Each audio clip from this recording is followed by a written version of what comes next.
نحمده ونصلي على رسوله الكريم محمد وآله وصحبه أجمعين. قال الله تعالى: أعوذ بالله من الشيطان الرجيم. بسم الله الرحمن الرحيم. يا أيها الذين آمنوا كتب عليكم الصيام كما كتب على الذين من قبلكم لعلكم تتقون. صدق اللہ العظیم. حضرت سامعین، معزز حاضرین، روزہ اسلام کا چوتھا اہم ترین رکن ہے جو اللہ تعالیٰ نے امت محمدیہ پر فرض فرمایا ہے. روزہ کو عربی میں صوم کہتے ہیں، جس کا معنی ہے عبادت کی نیت سے صبح صادق سے لے کر غروب آفتاب تک کھانے پینے، عورتوں سے مجامعات اور دوسرے روزہ توڑنے والی چیزوں سے اپنے آپ کو روکے رکھے. ہر وہ بالغ مرد عورت جو بیمار و مسافر نہیں ہے، ان تمام پر روزہ رکھنا ضروری قرار دیا گیا ہے. ارشاد ربانی ہے: یا ایھا الذین آمنوا کتب علیکم الصیام کما کتب علی الذین من قبلکم لعلکم تتقون. اے ایمان والو، تم پر روزہ فرض کیا گیا ہے جس طرح تم سے پہلے لوگوں پر فرض کیا گیا تھا، اس توقع پر کہ تم روزہ کی بدولت رفتہ رفتہ متقی بن جاؤ.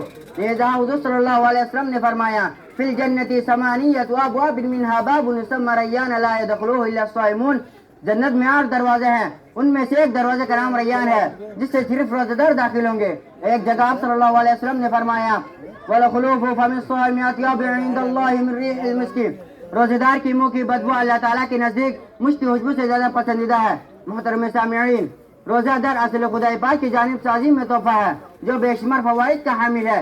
جسمانی اعتبار سے روزہ جسم میں پیدا ہونے والے بہت سی بیماری کو دور کرتے ہیں، معدہ کی غلیظیت کو صاف کرتے ہیں، ہاتھوں کی خرابی کو درست کرتا ہے. روزہ موٹاپے کولسٹرول کا دشمن ہے. روزہ روحانیت وقت ہمیں صبر سکھاتا ہے، برداشت کی طاقت پیدا کرتے ہیں، گناہوں سے بچنا اور اسے مقابلہ کرنے کے لیے صلاحیت سے بچتا ہے. روزہ ہمیں تقویٰ، پرہیزگار اور نیکیوں کی راہ دکھاتا ہے. روزہ ہمیں عدل و مساوات کا سبق دیتے ہیں، رحم کا جذبہ بیدار کرتے ہیں، زبان اور نگاہ پر کنٹرول کرنے کا طریقہ سکھاتے ہیں، بھوکے رہ کر غریبوں کی دکھ درد کو سمجھنے کا موقع دیتے ہیں. اور سب سے بڑی بات یہ ہے کہ بھوکے پیاسے رہ کر نفسانی خواہشات و شہوانی لذات سے بچنے کی وجہ سے ایک گناہ فرشتہ جسے عبادت حاصل ہوتی ہے اور خدا کے سوا سے وہ نہ کھاتے نہ پیتے ہیں، اس کی مشابہت پیدا ہوتی ہیں جو یقیناً خدا کو بہت پسند ہے. یہی وجہ ہے حضور صلی اللہ علیہ وسلم نے اللہ تعالیٰ کا ارشاد نقل کیا ہے: الصوم لی وانا اجزی بہ. روزہ میرے لیے ہے اور میں ہی اس کا بدلہ دیتا ہوں. حضرات، جیسے کہ آپ نے ابھی روزے کے فوائد سنا ہوں گے، اس کے لیے ضروری ہے کہ ہم روزے میں ہر قسم کے گناہوں سے بچیں، اپنے زبان کو جھوٹ، غیبت، گالی گلوچ سے بچائے، ورنہ ہمارا روزہ بیکار ہو جائے گا. ہاں، حضور صلی اللہ علیہ وسلم نے فرمایا: الصیام جنۃ، یعنی روزہ گناہوں سے اور جہنم سے بچنے کا ڈال ہے. جب تم میں سے کوئی روزہ سے ہے تو اپنی زبان سے بری بات نہ نکلاؤ اور شور شرابہ نہ کرو. اگر کوئی برا بلا کہے یا جھگڑے کرے گا تو یہ جواب دے کر میں روزہ دار شخص ہوں گے. ایک جگہ ارشاد فرمایا ہے: فَمِن صَائِمٍ لَيْسَ لَهُ مِن صِيَامِهِ إِلَّا الظَّمْأُ. بہت سے روزہ دار ایسے ہیں جنہیں سوائے روزہ سے پیاس کے رہ کر کچھ حاصل نہیں کر سکتے. بہت سی رات کو قیام کرنے والے ایسے ہیں جنہیں رات جاگے گی تو کچھ نہیں ملتا. لہٰذا ہمیں روزے کو روزے کی طرح رکھنی چاہیے، نماز، تلاوت و ذکر و اذکار کے ساتھ روزہ گزارنا چاہیے.